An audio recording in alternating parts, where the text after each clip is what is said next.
সংসদের ভেতরে একটা গুণগত পরিবর্তন আনার জন্য। আল্লাহ যেন তৌফিক দেন, জনগণ আমিন। আমাদের পার্লামেন্টের একজন সদস্য মারা গেলেন, সংসদে প্রস্তাব উঠল 1 মিনিট নীরব হয়ে দাঁড়ায় থাকেন। আমি বললাম, স্পিকার সাহেব, 1 মিনিট দাঁড়ায় থাকলে যদি সওয়াব হয় তো 1 মিনিট কেন, আসুন আমরা 25 মিনিট খাড়াই থাকি। আর যদি কোনো সওয়াবই না হয় তাহলে এই প্রহসন কেন?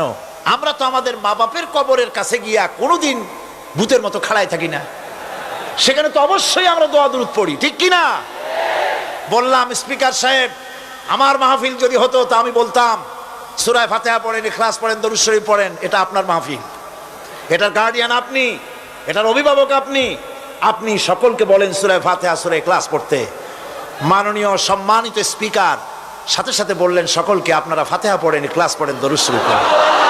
আলহামদুলিল্লাহ, বললেন আলহামদুলিল্লাহ। ভাইরা আমার, সুতরাং এই সমস্ত হচ্ছে খ্রিস্টান ইহুদিদের কাস্টমস, তাদের ট্র্যাডিশন, এর সাথে আমাদের কোনো সম্পর্ক নাই। হিন্দুরা খ্রিস্টানেরা কেউ মরে গেলে পরে দাঁড়ায় থাকুক, শুয়ে থাকুক, যেমনি পারে তেমনি করুক, কিন্তু আমি তো মুসলমান, আমি কি জোরে বলেন, আমরা কি? ইসলাম যা এলাউ করে না আমরা তা করতে পারি না, এটা যেন আমাদের সকলের মনে থাকে।